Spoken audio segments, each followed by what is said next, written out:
Good morning, Dean Travers. Say something. It's Tuesday.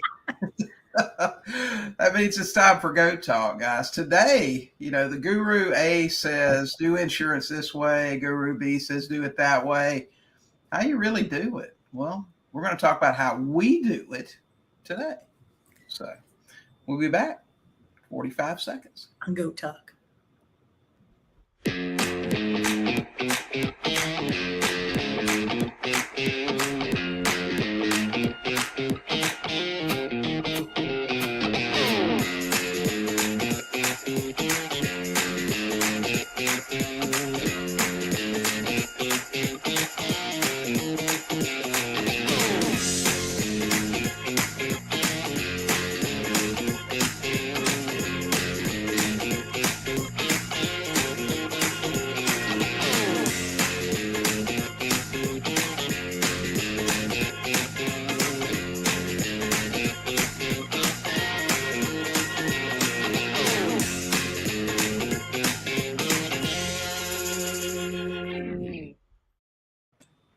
Good morning, Deed Grabbers. It's great to see Good morning. on here today. Gosh, we've already got one person that shared.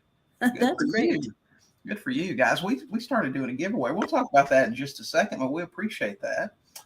They're in Kentucky. Guys, welcome to Go Talk. Today we're talking about Sub2 and insurance.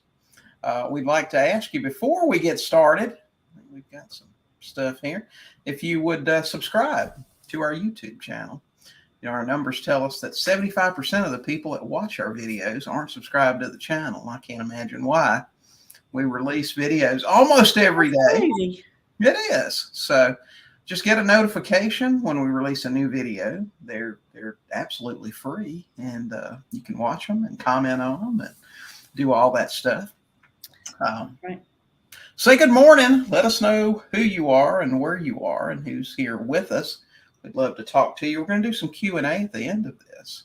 But today we are talking about insurance. From Canada. Wow. From Canada. Dwight, that's really close to your guy on The Office, isn't it? Yeah. Hello from Canada. Gosh, good to see you on here today. Yeah. Okay, so insurance. I thought you were going to say he was close from where I used to live. I almost lived in Canada. Mm-hmm. Yeah. Wisconsin is close, but not that close. Yeah. Good morning, Chris Adamski. Good to see you. Love to see you at the mastermind. You could make it out for that. We'd love to see you come out. Mm-hmm. Guys, if you got a picture to share, show everybody what we're giving away, the drawing. Oh, yeah. Sub2 swag. If you will share our link, and I think we've got that here somewhere, share our link to YouTube and on your social media or wherever, and we'll have a drawing at the end of this thing and send you some Sub2 swag. Ruben yeah, got his a few weeks ago, and he shared it in the group. That was nice. He did. That was great. So all you have to do is comment here on the live, hashtag shared, SHARED, and we trust you. We believe you did it. Let's go out there, share our live feed. Let's get as many investors on here. And I feel bad. The one that Chris won last weekend, we didn't get it sent out yet. It's going out today. It's going out today. We kept going. We got to get that in the mail. Okay. Hey, Donnie. Good to see you. That's Donnie. Donnie's a foreclosure coach. You guys should check out Donnie. Donnie's got some good information. It's from my old city. Yeah, good to see you on here, Donnie. Okay, guys, let's talk about insurance this morning. It's like I said in the opening, if you talk to 20 different people, they'll all tell you, you see this in these posts all the time in these groups. What do I do about insurance? And there are, 500 people commenting, and they're all saying to do something a little bit different. And most of them are wrong. Most of them are wrong. And I'm not saying there aren't a couple of different ways that you can do it, but I'm going to tell you how we've done this for almost 25 years. And I don't always just do stuff by the seat of my pants. Occasionally I do, but I like to get some information from people. So I've consulted with real estate underwriters and uh, uh, real estate insurance agents. I almost said real estate agent. About if this is the proper way to do it, and what how you should handle it. But I'll tell you this: the handling of the insurance is the way most of the time. If there's a due on sale violation, other than just making your payments, of course that's number one. You want to make your payments. If there's a due on sale issue, failing to do that will get you in trouble. But the second thing is insurance. And that's because, there's nobody, lenders don't have snoops at the courthouse or even sitting behind their computer somewhere looking to see if Joe Smith has conveyed property. It just doesn't happen that way. They don't have time for that. So finding out about a transfer, just about the only way it happens. The only thing that notifies them that anything's happened is a change of insurance. You should go out, you should get a new insurance policy that reflects however you took title as the primary loss payee. That's the person that owns the person or the entity that owns the property, and the primary person that should get paid should there be a claim. Well, you'll hear a surprising number of people say, just leave the insurance alone, leave it as it is. But I'm going to tell you something, 99 times out of 100, you're going to be buying a house from an owner occupant, and they're going to have title in their name. It's going to be Joe Smith or Joe and Pam Smith. And that's how the insurance is going to be listed. Well, when Joe and Pam convey property to you or to your trust or to your LLC, guess what? They're not the primary loss payee anymore. So if there's a claim, is anything going to be paid? Probably not, because an insurance company's first job, anytime there's a claim, and it doesn't matter what kind of insurance it is, isn't that right, Jodi? Whether it's automobile insurance, hospital insurance, whatever, their first job is to deny that claim. And yes. I had a very good friend when I lived in Tupelo, Mississippi, actually, who was a higher up in the insurance company. And she said their policy was to deny a claim 3 times before they finally let it go, because most people give up during that time. Anyway, we're getting a little bit off track. That's kind of sleazy. Yeah. So the first thing is, you do not leave the existing policy in place, because the minute you take title of that property, it's no longer valid. So you definitely don't want to do that.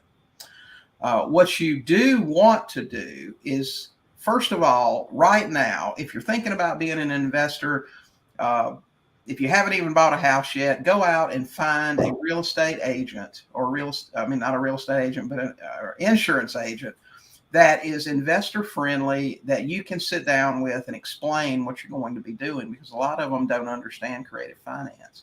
It's going to take a special person to do that, as with anything else, whether that is real estate agents or title companies or anybody else.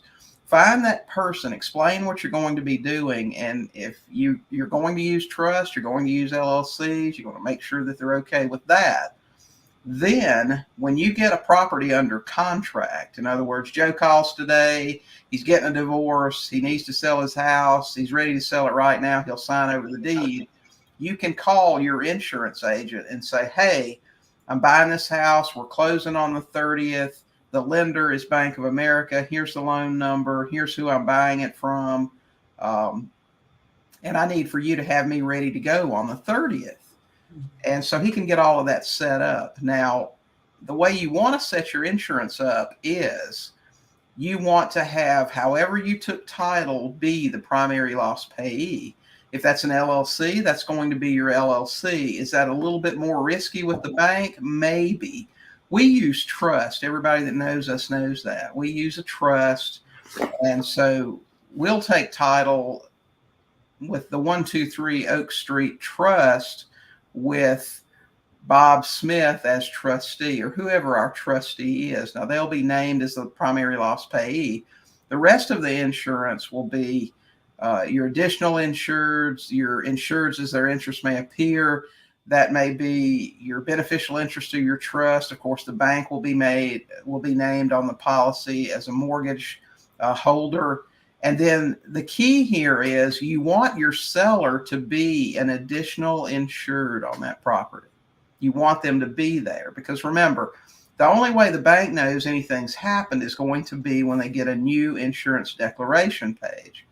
So when they get that new page, they're going to go, hey, this trust and Bob Smith is a trustee for Joe's property. What's up with that? And then they continue to look at it and they see Joe named at the bottom as an additional insured. And they make the assumption that they've placed their property in a trust. They see Joe's name on it. They feel good about it. And that's how you really want to handle it. Now, we've talked in the past about other ways that you can handle insurance. Some people are just so afraid to even touch an insurance policy because of a due on sale issue that they'll go out and pay for a second policy out of pocket. And I've heard stuff all over the map about you can't do that. That's insurance fraud. You can't have two policies in place. Neither one of them will pay. Well, you only claim on one. Right. You're only going to claim on one. And fraud most times is based on your intent. Your intent is never to file on the old policy that you just left in place because you're scared. It's only to file on the policy that you bought and paid for out of pocket. Do I think that's necessary? No, I don't. I think it's a big waste of money, and especially with the cost of insurance now. Gosh, insurance in the last 10 years has tripled or quadrupled in price. And if you're in Florida, it's an absolute deal killer where policy for a property will be thousands of dollars. So I mean, it takes your cash flow to zero. So I don't think two policies is a good idea, but I also don't believe, based on my conversations with insurance agents, that it's illegal. I think you need, I didn't mean to throw you. that you need to have a conversation with your insurance company and say, you know, what if I do this? If I leave the existing policy in place and buy another one with you and file a claim with you, if something happens, will that be covered? And I would have that conversation and find out. And it may depend. If you're using some Scooby-Doo insurance company, it may be a problem. If you're using a well-known company like State Farm or something like that, it may be a completely different story. We used State Farm for years and years and years and just recently started using somebody else. But that is really how we do. Did you have a question? Did you just pop a question? No, it was I just put a comment up, but it seemed like it threw you off. I see all kinds of people paying two policies. I know, Matt, and that's why I addressed that. I wrote an article about it a few years ago, and that's why I commented on that, because so many people are doing it. And if you want to do it that way, in my experience, it's okay. If you have a claim, you're not going to file a claim on both policies. You're going to file it on the one that you bought because you're chicken. And that's okay. There's like nothing wrong with it. It's just a waste of money. It is a waste of money. It's a huge waste of money now. I mean, we've got $250,000 houses here, nowhere in any kind of trouble, hurricanes, anything else. I mean, little brick homes that cost $2,000 to insure them. It's crazy. Just a few years ago, I mean, you do that for $500. So it's just crazy to have two policies, I think. Just make the change that we talked about. The key, number one, is to have somebody on your team that can do that. That's right. Have an agent that understands what you're doing, and you can call them. They will bill escrow. I mean, it's really a pretty painless operation. And then the minute you close and your insurance is in place, you take your power of attorney and you call up the agent for the seller's old policy, and you cancel it and have the refund sent to you in care of you at your address. And you'll have that check in your hand in 2 or 3 weeks, and you'll deposit it into your account, and it really works pretty smoothly. Now, you can run into an issue occasionally. We bought a house here a few months ago. The seller was pretty slick. We explain in great detail. Our contracts are very straightforward. They explain. We have a separate document that's an assignment of escrow that explains that their escrow account will no longer belong to them. It'll belong to us. But man, this guy went all around us and took great pains to do it to get his insurance refund. He wanted that himself. Now, he wouldn't say that when I talked to him and I explained to him. Yeah, he said, I'll get it to, if it's coming to my mail, and when it comes, I'll give it to you. But then he wouldn't answer his phone anymore. I said, listen, Harvey, now that escrow account's ours because we have to buy a new policy. Oh, yeah, I understand that. But man, he was a trip. So, I guess he needed the money. So anyway, what are you going to do? It's just a little bonus. It wasn't worth, doing anything about it. So Dwight has a question here. Okay. Can I not just leave the existing homeowners on the policy and put me down as a primary? Dwight, what you want to do is move the homeowners to a lower position. You can leave the existing homeowners. Yes, you absolutely want to do that, but you want them to be an additional insured. You want to be, however title is taken has got to be the primary loss payee. You want, if you're taking title, if Joe is deeding the house to Dwight's LLC, then Dwight's LLC will be the top name on that policy. If you're using a trust, the trustee. Yeah, that's right. That's right. Harvey was a man of few words. We've got. Is this Tracy or Phil? I'm not sure. But yes, Dwight, you do want to leave them on that policy as an additional insured. You want the mortgage company to be able to see that seller's name on your new declaration page when they get it, but they want to be further down the chain there. Oops. Seller is additionally insured in the existing policy or a new policy with the initial homeowner. I'm not sure. I think he's saying, can you just change it around on the existing policy? But I don't think so.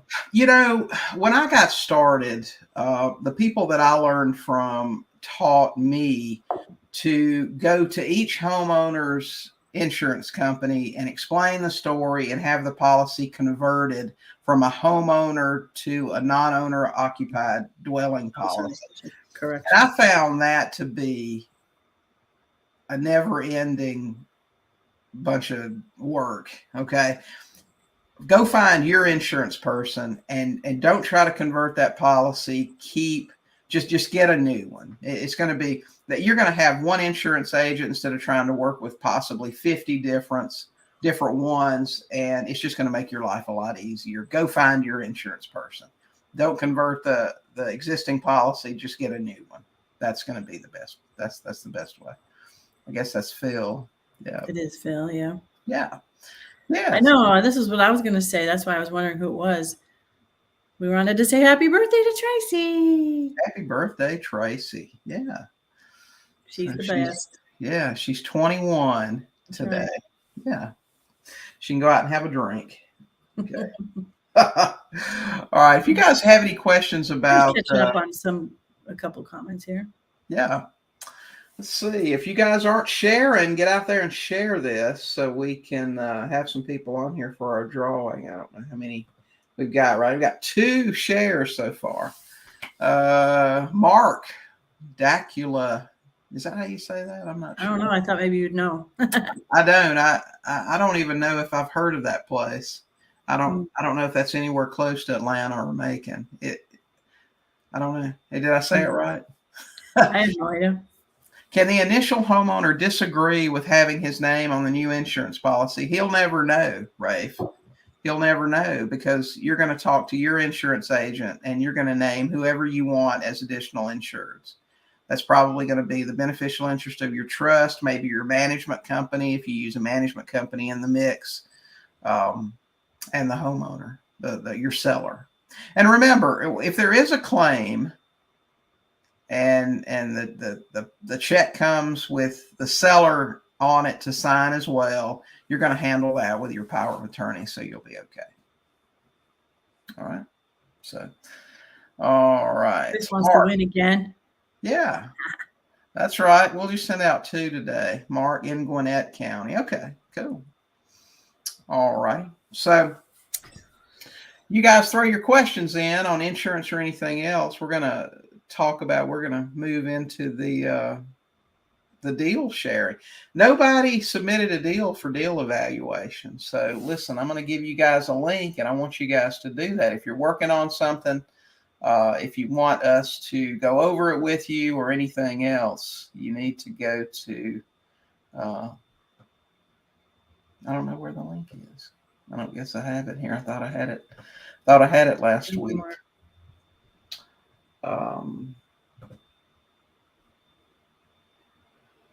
Only need his or her name, nothing more confidential. No, you won't need anything else. You'll just name them as the additional insureds. And I would use the name that you used on all your documents when you bought the house. If it's, Joe S. Smith, that's what I would do. I would just use it how they had been listed on the deed when they sold to you. It's sub2deals.com/deal-evaluation. So if you guys are working on anything or looking at anything you want us to help you, we'll bring you in with us next week. Well, we won't do it next week, will we? We'll be in Alaska next week, so we won't be here next week. But the week after, we will. I think he needs to have the hashtag in there, doesn't he? So that the computer picks it up. Hashtag shared. Yeah. If you want to redo that, Dwight, because it just pulls it from the computer. It needs the hashtag. Yep. Okay. But thank you for sharing. Yeah, we appreciate that. Okay. So let's talk about, let's do our deal walkthrough. This was actually the first house that, we bought when we got to Northwest Arkansas. We did this, gosh, it was late last year, first of this year. Jodi's going to share some pictures. This was the squatter house. Some of you guys may have heard me talk about the squatter house. That was an interesting deal. These people had, we actually got a call from our radio ads from one of the code enforcement people in Bella Vista, Arkansas. And they had heard our ad and said, hey, we got a situation up here. Can you help us? And we said, sure, what you got going on? And he said, I've got a house here that's in really bad condition, and it's got a squatter living there, and he's dangerous. You may not want to approach him by yourself. And I thought, well, gee, that sounds a little bit scary. But anyway, we went out there. Jodi and I went, and we went with our real estate agent. And he protection kind of. Yeah, safety in numbers, right? And he turned out, actually, I think we talked to him on the phone first, because when we talked to the seller, they gave us his phone number. They knew the guy. Interesting story. The sellers had bought the house, 25 years prior, I think, as sort of a retirement getaway place out on the lake. And as a lot of people did, I think, when Bella Vista was new. And they got a little bit older, and their kids were living there. And the sellers told the kids, listen, we're only going to pay the bills for so long, and then you're going to have to start paying them. So the kids didn't start paying them. And I think this guy moved in. He was one of their girls' boyfriends or something. Right. And so eventually the parents cut the lights and the water and everything off. And so all the kids moved. But the guy stayed, and so he had lived there for 14 years with no lights, no water. And a tree fell in the roof, and there was water leaking in the house. And that's the bathroom, actually, where the ceiling, the rotten insulation in the ceiling fell in. And he had an interesting system, though. A tree had fallen through the roof, and so he put a bucket under the hole to catch water when it rained, and he would use that to flush the toilet. He worked it out. He did, man. He was a problem solver. But he lived there with he had just divided off one section of the house, and he lived in one bedroom. All the rest were all full of junk and terrible. Yeah. He lived in one bedroom, and he heated it he did one of those candle things with the flower pots and stuff to keep some heat in there. I mean, it probably wasn't very warm in the winter. Right. But yeah. Yeah. So I mean, I went out there and looked at that. I was like, ugh, because I'm not used to dealing with stuff like that. You like pretty houses. It was, man, it was gross. So It'll show you some pictures of it here. She's got some here. So I think, do you have any others? I think that's, I don't know. I missed a few of the good ones, I think, but yeah. Okay. So anyway, we talked to this guy and told him he'd have to move. We got it under contract. We sent a mobile notary out. These people lived in Mississippi, so we sent a mobile notary out and got a contract with them. I don't even know how he used this bathroom because it looks like he never lifted that lid. I don't know. Well, wasn't there another bathroom in there? I think there were 2.5 bathrooms in. I guess he didn't use this one. Yeah, I wouldn't think. But anyway, so we got it under contract and gave the guy a call, and he didn't seem especially hostile. We went over there and met with him, and we told him he was going to have to move, and we gave him. He was surprisingly nicer than we were expecting him to be. Right. We thought he was going to be like a crazy person, you know. He showed us around the house. Yeah, he did. He was like he was the host. And I think we gave him a week or 10 days to move, and he said he'd be out. And so then we went out there on the day he was supposed to be out, and he was still in the house. And I said, and he got a little bit hostile at that point. He said, "You can't make me move. I have to have notice. I've been here. I've been living here. I've got rights." And I just said, "Listen, I'm not going to argue with you. You told me you'd be out today. You're not. I can't trust you. But I'll tell you this. I'm going to give you 3 days to be out of here. And I've got $1,000 in my pocket. And I'll either give it to you when you leave, or I'll give it to the sheriff, and they'll put you out anyway. What do you want to do?" And he was so brilliant. And he was just like, "Okay, I'll do it." Yeah. He decided he wanted to move. So on 3 days later, we were supposed to meet him, I think at 2 p.m, and he called us about noon and said, "Hey, I'm loading the last of the stuff on this guy's car, on this guy's truck. Are you coming out here?" And I said, "I told you I'd be there. I'll be there." And I gave him, I think, $200 that day, and I said, "I'll give you the rest." Had a closing date in about a week, I think, and I didn't. It was like 10 days, yeah. Yeah, and I said, "I'll give you the rest on this date," and he said, "Okay." And I want to make sure he didn't move back in. Right. So what did we buy this house for, Jodi? I don't remember. 36,000, and we listed it on the MLS for 115, and had multiple offers, and sold it because it's worth about close to 300. Yeah, with a lot of work. Yeah, that's for sure. I want to ask you guys a question. If you've been following me for any period of time, I've told a story many times talking about people that just don't take action and don't follow through. And I've stated before that in at least a dozen houses that I've bought, I have found something while we were cleaning the house out. Does anybody here know what I'm talking about? We're going to show you here in a minute, because this house was no exception. Here's this guy. He's been living here. He's broke. He's homeless. He's been living here for 14 years, and he had the solution right there. I'm telling you, the whole time. It was really sad. You want to show the video? Yeah. I have all these tabs. I got to find the right one. I know you do. Yeah. We were standing there in the house that day. It was me and Jodi and our agent, and we're looking around, and I saw something, and I couldn't believe what it was. And I walked over there and I said, "Yep, there it is. I can't believe it." You're going too fast. I'm not going to be able to find it in time for the dramatic effect of it. Well, that's okay. I'm not going to tell anybody until you show. Oh, it's in a different window. That's why I'm looking at it. That's why. Look, that's Phil. See, Phil knows. Phil knows, because and this was no exception. I'm standing there, and I took pictures as I walked along the way, and Jodi put this video together. It's pretty cool.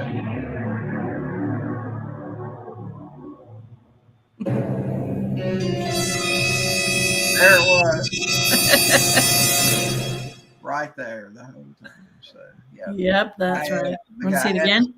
No, that's no, because you can see the house a little better. It's got a lot of junk in it. That house was bad. It was really bad. Yep, that was it. All the sheets, of course, right there. And I guarantee you, if I'd opened the box, the first one would have been unwrapped, and the rest wouldn't have been wrapped at all. So anyway. But we didn't really want to touch that pile. Yep. It was pretty nasty in there. It was pretty gross. Yep, you had it right. Yep.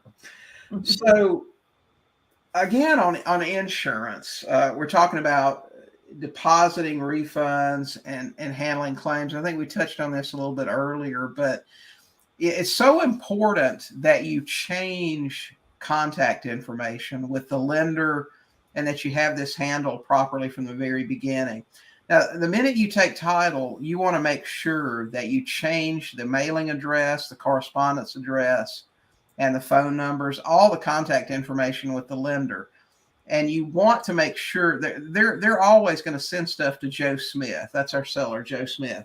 They're always going to mail it to him, but it's important that it be mailed to Joe Smith in care of your name. In my case, I have them mail it Joe Smith in care of W. Tingle at my mailing address always. And this is important for a couple of reasons.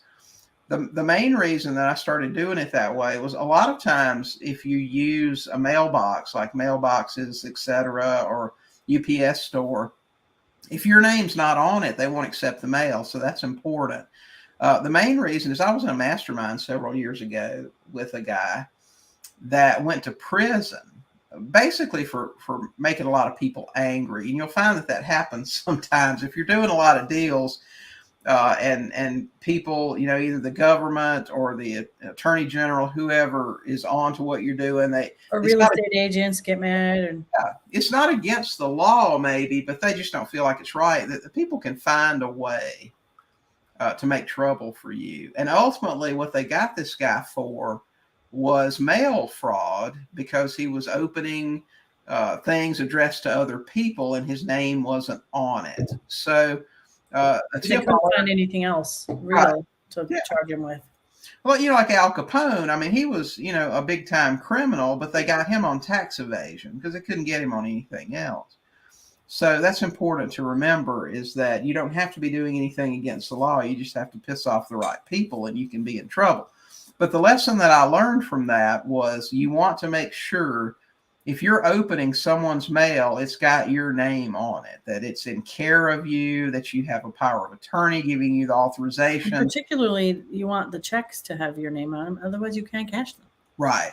And that's if there's refunds or whatever. What we're getting to here is that you want all the correspondence sent to the seller in care of you. And then that's going to make life easier for you when you get an escrow overage or when you get an insurance refund, because even though it has the seller's name on it, it also has your name on it. So you take a picture and your name's on it, it's going to sail right into your bank account. So, and you'll have you'll have insurance companies screw up from time to time, and they won't send the check made out the right way, and you'll have to get it redone. But that's how you want to do it, and that's how you're going to make. Well, that's what happened with one of ours. Is that the trust name and everything was too long, and that part that said in care of us got cut off because there's not that much room on the check, so we can't cash this check. Right. We have to. So they're going to get that fixed.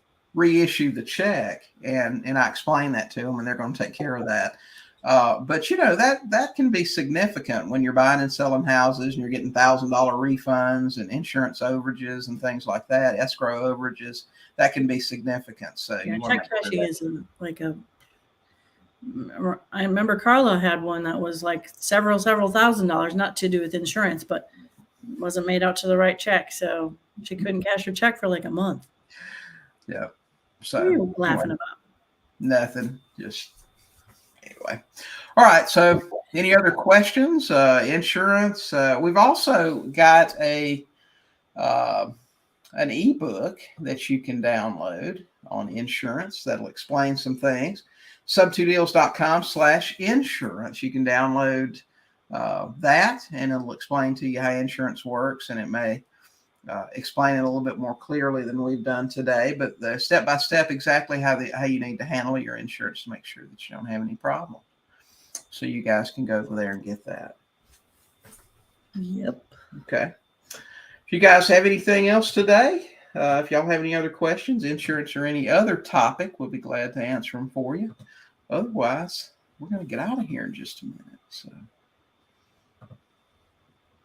last chance to share the live stream before we do the drawing. Mm-hmm. Okay. We don't have very many questiony people on today. No, not many questiony people today.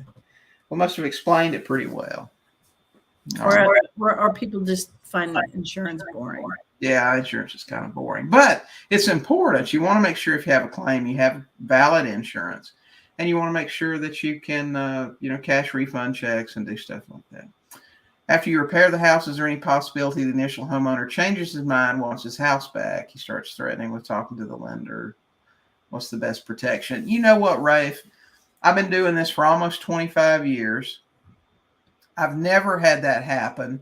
The majority of your sellers want to be done with the house. I'll tell you, there are going to be signs that you might have problems and you don't want to deal with this person, but you'll see that really early. One of our students, we got on a Zoom with them this past weekend about a deal. The seller had signed some paperwork. They didn't know what they were signing with a wholesaler. They thought they were listing their house. Turns out it was a wholesaler. She advised them, told them what was going on. Our student did. Said, don't sign anything else for these people. We're going to try to get you out of this situation. The guy's in foreclosure.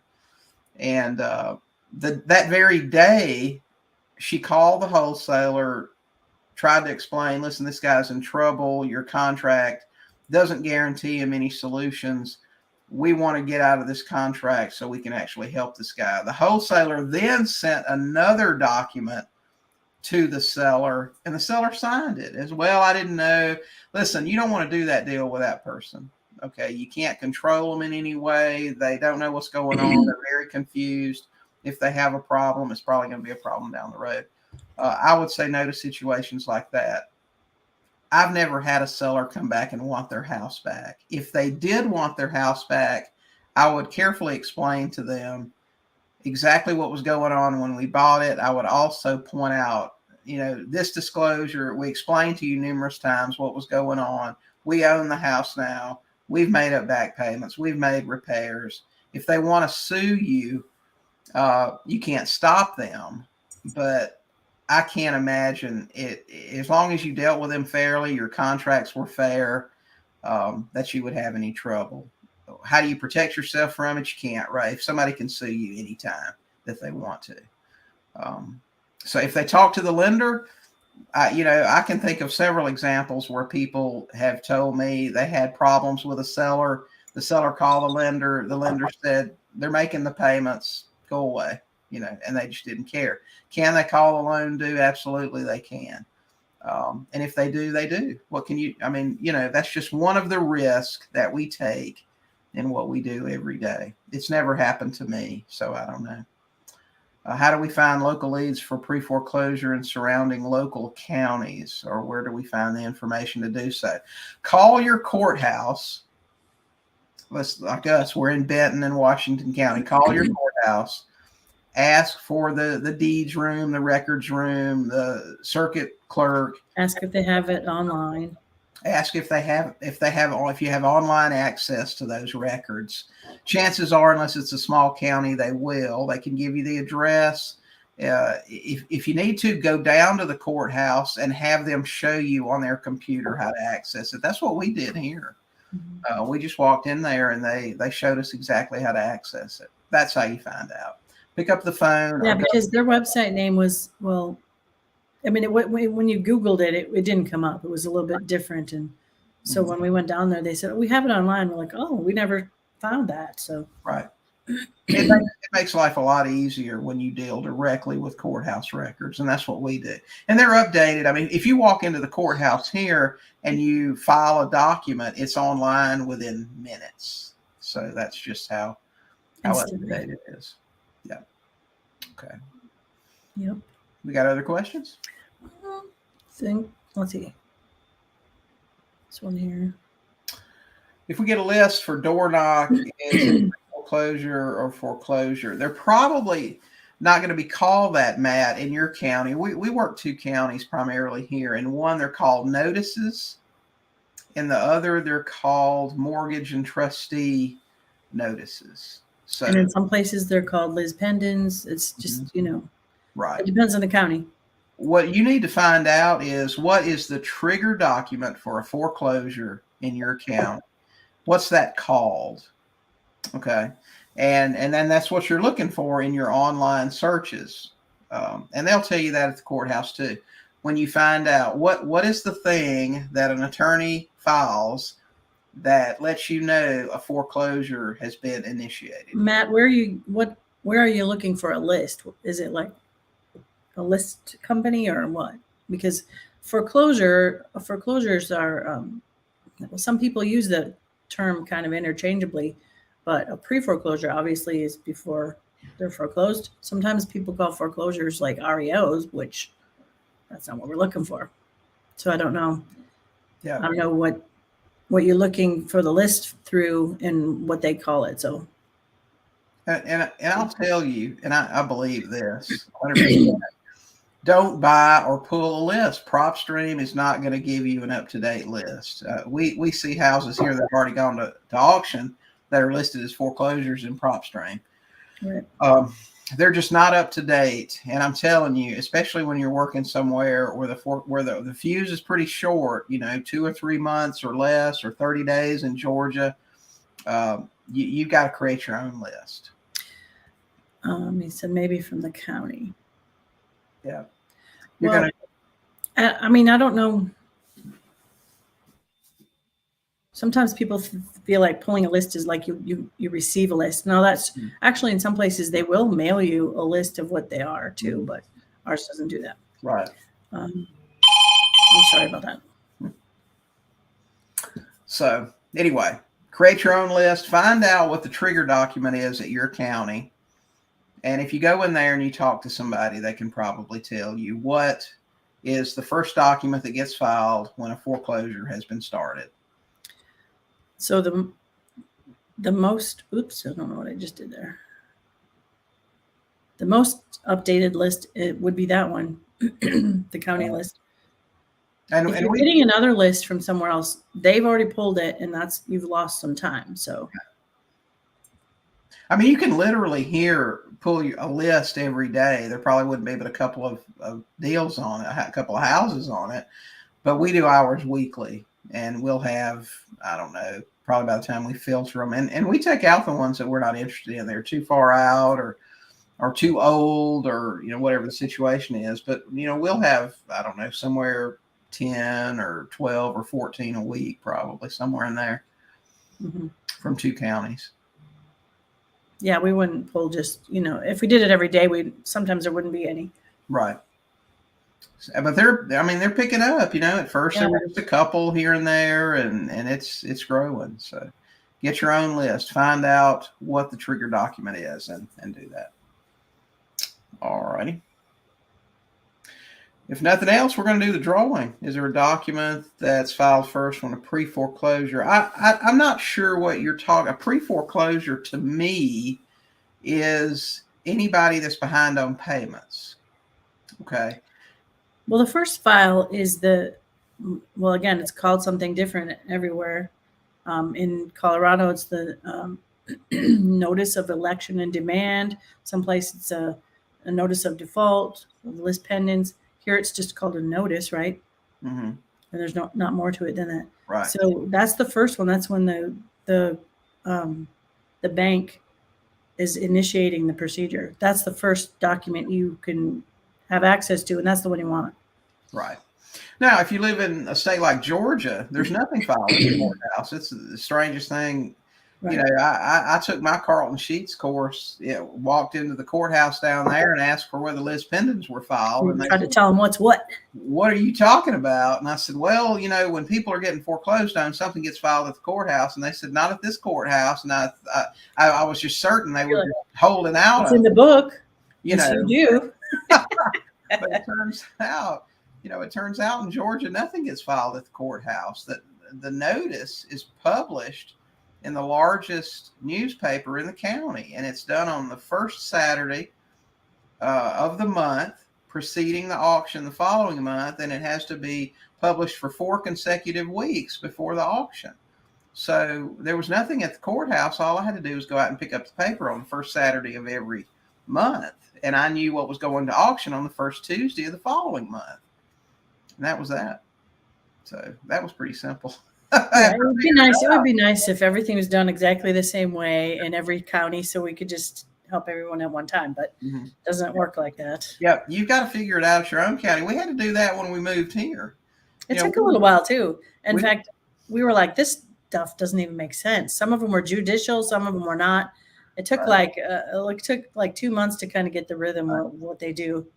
And in the meantime, you're searching all around all these websites, trying to gather all this information. And what's the foreclosure process here? How long does it last? Right. Some states are very specific. I mean, like Georgia's a good example. The first Saturday, published for 4 consecutive weeks. The auction's on the first Tuesday of the following month. Bam. Here, it might be 60 days. It might be 90 days. And you just don't know. So, yeah. And here, too, the other thing is they have the auctions, they post the auctions, but if they change them or postpone them or whatever, it isn't always filed. They're not so good at the follow-up documents. So sometimes you don't know until if you were at the auction, you wouldn't know until right then if it was postponed or not. And sometimes it is postponed at the last minute, but yeah, they're not as good at the follow-up documents, I don't think. And here they have auctions 2 or 3 days a week. In Georgia, they have them on the first Tuesday. I know. And that's that. That's right. Like in Wisconsin too, when I lived there, it was just Tuesday morning at 9 o'clock every week. Here, you might be Tuesday, might be Thursday, might be 9, it might be noon, might be 2. Yeah. You can't just go once a week. You gotta figure out what house you want, where it is, and show up. Yeah, that's it. That's crazy. Okay. All righty. Looks like okay. So we're gonna have a drawing now, I think. Huh? Yeah, I forgot about that. Yeah, that's right. So let's have the drawing. Let me see. I need drawing.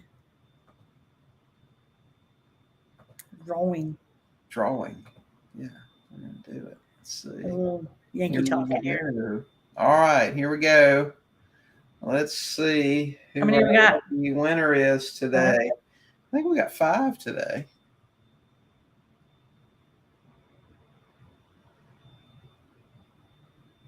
Okay, so Success in Life. Not sure who that is. You need to send Jodi or I a messenger with your name and address, or you can send us an email, I guess. William at Sub2Deals.com. You can send me that. Either way, send us your information and we'll get that out to you. So congrats. I mean, we might even know who this is. We just don't know their YouTube name. I don't know. Right. That's right. All right. Well, that's cool. All righty. That's it. Okay, guys, we appreciate you joining us today. And we will probably, I don't know, I guess it depends on where we are. If we're cruising, we're going to be in Alaska next week. So depending on where the ship's at and what's going on, we might jump on. We might be able to. We might send you some pictures or something. So anyway. All right. And then we'll have a more exciting topic. I find this topic boring. You find this topic boring? Well, it's like that though, but it's necessary. It is necessary. I understand that, but it's not a fun topic to talk about. You gotta know how to handle it. That's right. When it comes up. I'm just being honest. All right. If y'all haven't subscribed, get over to our YouTube channel. Subscribe, sub2tv.com, SUB2TV.com. And hey, if you want to join us at $7 coaching, we'll give you the most affordable creative finance coaching on the planet. It's only $7 a month. Who can afford that? Who can't afford that? That's right. Okay. All right. I guess we're going to go. So you guys have a fantastic day. And what should they be out there doing today? You got to say the first part. Talk to some sellers. And buy some houses.